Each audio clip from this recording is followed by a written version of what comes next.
So I want to share with you tonight, I'd say briefly, but we all know that's a lost cause. I want to share with you about our trip. I want to share with you first some of the things that we did, but the truth is you don't need a record and a report of the day by day and the itinerary. You could find the itinerary online. You can Google the organizations that we saw. You can read the stories. You could see the pictures. More than that, I want to tell you what it felt like, because that is harder to know from across an ocean. One of the many things we heard again and again from the people we spoke with and the people we met, they kept saying, "Ein milim." There are no words. So a number of you came up to greet me and say, "Rabbi, welcome back. How was your trip?" The truth is, ein milim. There aren't words. It wasn't a good trip. It was important. It was real. It was hard. Ein milim. The words don't work and they don't fit. There aren't words to say what it's like to be in Kfar Aza, the kibbutz that is 2 miles. We could see Gaza from the kibbutz. You can see the border fence that was breached. Well, a new fence has been built.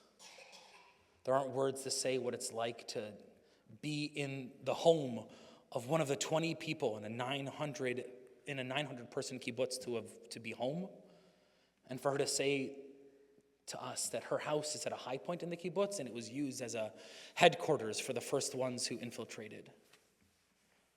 The ladder that they used to climb up to the roof that still stands there, the lowest rung broken. There aren't words to say what it's like to walk past the part where we were asked not to take pictures because those families don't want to memorialize. They're waiting desperately for their family to come home. There aren't words to say what it's like to be at the Nova Festival, to be at this site that is as if from another world. It's in the middle of nowhere. It's dust, a couple trees, but flat, and there's nothing. And to feel the blood crying out from the ground in that space. There aren't words to say what it's like to leave there and to have to shower, because you need to wash the dust from Nova off of your heels from having walked through. Ein milim, there aren't words to say what it's like at Hostage Square. We can look at the art and the pictures, but to be there and to feel the desperation, the unyielding desperation of the people for the hostages to return home. To hear the story, a number of you came when the Hostage and Missing Families Forum came and presented here. The last speaker, who sat right there, Daniel Lifshitz, who talked about his cousin and his uncle, I believe. And we sat in a small room with him and heard not just the story, but about this man who left his business to volunteer for this organization and has traveled across the world, has traveled to Doha in Qatar, desperate for anything, any avenue to bring his family home. Ein milim, there aren't words to say what it's like to be on the streets of Israel where we were in Tel Aviv. It was normal. There's the beach, and there's the volleyball, and there's the drinks and the food and young people everywhere. Everything's kind of the same in Tel Aviv, and nothing is the same. Ein milim, there aren't words. There aren't words to say what it's like to be a Jew in Israel right now. Maybe for you over these last 8 months, there are times when in public you've chosen to speak in hushed tones or given a nudge and a wink rather than a full sentence. And to know that you can just talk and share what you're thinking and feeling about the conflict, about the hostages, about what it feels like to be a Jew in this moment, what it feels like to be in Israel in this moment. It's hard to describe the difference in the tone of the conversation. In America, we're just so far away. It's one of the reasons I knew I had to go. Just felt so far away. And we're so desperate to be proximate, just to be there, to talk to someone, to look them in the eye, knowing that I can't solve or fix anything, but that maybe we could just be present together. Aren't words to say what it's like to hear the people and the advocates and the families say, bring them home now, and to hear how that sounds different in Israel than it does here. It's not a slogan that's shouted back to against counter-protesters. It is the desperate yearning of a people for their government to do anything and everything to bring their family home. It was complicated. There was anger, sorrow, and desperation. We heard it from Chen Kotler at Kfar Aza. We heard it from the leaders of the Hostage and Missing Families Forum, who again dropped everything in a moment's notice to do this work for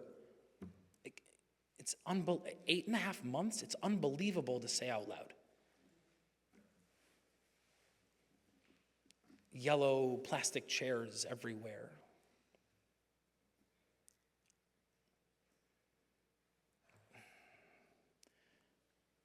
We had to think and talk and listen in different ways than we have to do here, where we feel embattled because of the way that America is arguing about the war. There, bring them home now. Anything to bring our family home.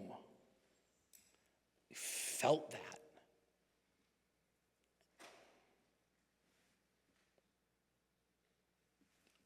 The other words you see everywhere, which in some ways feels a little bit like government messaging. It's kind of whitewash, but you feel in the soul of the people. Andy and Jerry Summers wrote this in our Day 2 reflection. Biyachad ninatseach. Together we'll overcome. Together we'll succeed. At the drop of a hat, in a moment's notice, people so desperate to help showed up with everything that they could, over an overwhelming desire to help. Civil service organizations built up out of nothing in a moment's notice, where government was unable or failed to meet the needs of the people. Volunteers coordinated rescue operations on October 8th and 9th and 10th. A woman we spoke to who was the CEO of a food corporation, Ifa, she said she showed up one day to volunteer and they sent her away, too many people. So the next day she woke up early, she got in line sooner, and she said, I had the honor that day of sweeping the floor. The next day she showed up a little bit earlier and was put under the supervision of a 22-year-old to coordinate to coordinate rescue operations for those unable to leave their homes and their villages and their towns. We didn't really talk about war, though they knew it was there. When we were in Kfar Aza, we could hear it. It was 2 miles away. We could hear Israeli artillery. We could see smoke. We could smell it. We watched Chen Kotler from Kfar Aza. She heard the sound and knew what kind of rocket it was. She said, oh, that's a drone. Oh, that's one of ours. But every sound, she shifted and turned, not in fear, but in recognition. And she said there was a time when she wanted camaraderie with her neighbors. And at this moment, she doesn't want camaraderie. She doesn't want neighborliness, but she does want peace. And she said that she knows her peace is inextricably linked to the peace of those on the other side of the border. That in order for her to have peace, they need peace. It's a complicated message. It's hard to hear and to wrestle with from far away when we're stuck in political battles and college campuses and tweets and memes and vile rhetoric from leaders here and across the world. But there it was real and desperate. The yearning for return, desperate to connect and to serve. And perhaps the most important part, I wrote at the top of yesterday's email. You maybe got it today. I don't know what time it is or where I am at the moment, so I don't know when you got that email. We had dinner after we went to Kfar Aza and Sderot and Nova. We went home and took a shower, and we went to Cholon, which is a town that you have probably never been to if you've even heard of it. It's a town 30, 40 minutes outside of Tel Aviv. Had been an industrial working class town. Real estate's getting more expensive. Rabbi Galit Cohen Kedem said it's like a purple state, but in Israel. And we had dinner with congregants from Kehilat Kodesh V'Chol, our new sister congregation, and just talked to people, made new friendships. Took this thing that for 8.5 months has been a headline, has been a source of sorrow and of conflict and of heaviness and of anger and of fear, and we just talked to people. Talked about their kids graduating and talked about their kids who were serving, their family who was in Miluim, in reserve duty. We talked about synagogue politics, the normal stuff. It was human. It's not just this thing far away, it's people. And when we met with their rabbis, we met with Galit, we met with Rabbi Oded Mazor at Kol Neshama. We heard about the brokenness and the deep pastoral need of the people who didn't know that they needed something, but have started showing up for something spiritual. And this odd mix that I felt of kinship. It's different here, but we too have felt this desperate need. We don't know what it's called. We don't know what it is or what we're looking for, but we just need something and to be together. And to hear about the overwhelming pastoral work that they're doing. Things that none of us have trained enough for, but all of us showed up to do. And the pride that our reform movement is showing up, leading for people who didn't know that they needed a spiritual life in Israel and are finding it. And Rabbi Mazor, he talked about his congregation in Jerusalem, Kol Neshama. Some of you may have been there. I know it's in our prayer book. Kol HaNeshama. We got it from there. He said that even in the midst of all of this heaviness, people have been desperate for any little moment of joy that they can find. Oh, it's my 54th and a half birthday, I'll sponsor Kiddush. Just anything to be able to come together and grasp onto the straws of joy after so much heaviness. He said he reminded us, it's our job when we study Torah, when we preach and when we teach, we end with nechemta. You're not supposed to end on the heavy, you're supposed to end with something uplifting. He said that each week, the first 90% of the sermon, that's easy. But that last 10%, finding the nechemta, finding that uplift has been really difficult. And we've found it at times in the together. As I think it's probably in your inbox now-ish, as Jack and Randy wrote. When we showed up to the synagogue, The rabbi was 4 minutes late because he was helping officiate at an upshurin, a 3-year-old's birthday, as they were cutting his hair for the first time. And they sang, Eze achla olam, what a wonderful world. And to have this conversation where he gave us this packet of paper about the liturgy that they've written for this moment, for Purim and for Passover and Shabbat, for democracy and for hostages, to go right from Eza Achla Olam and the sweetness of the 3-year-old's birthday to Americans yearning for presents and wanting to offer some type of connection. And he said, we need you. So we need you to remind us of who we are. We need you at times to be a moral voice for us and not allow us to get lost in this impossibly difficult moment.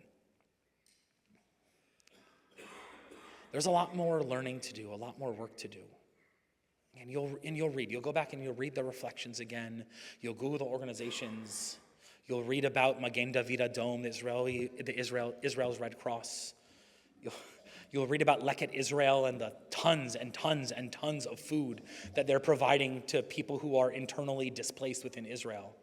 You'll read more about Achim Leneshek and the thousands and thousands of volunteers still serving the people who are in need of help. You'll reflect on what it's like to hear bring them home in Israel and the anger and the disappointment in government, that's the sound of protest in Israel.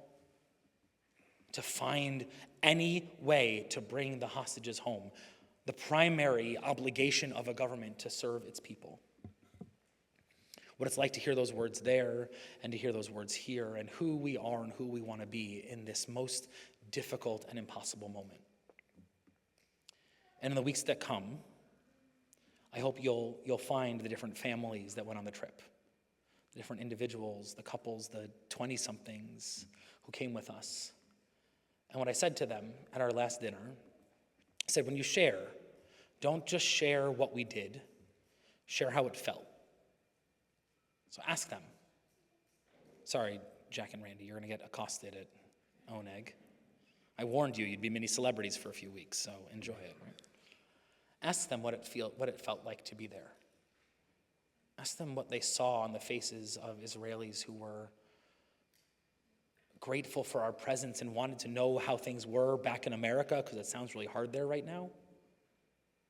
Ask them about that feeling of connection and family that we felt there. Ask them what it was like to be from far away and to pop in for this moment and for wanting to be present and to bear witness without being voyeuristic, and how we tried to strike that balance. Ask them what it felt like to be in Kfar Aza. Ask them what it felt like to talk to the volunteers who couldn't stop talking over each other with their desperate enthusiasm to share their work. Because we know that it's our responsibility.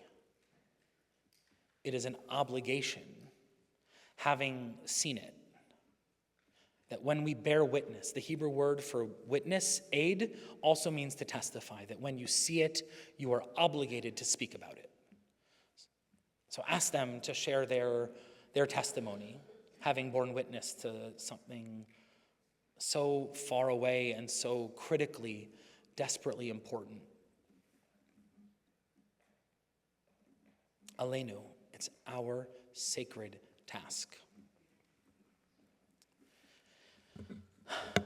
And may the hostages come home soon.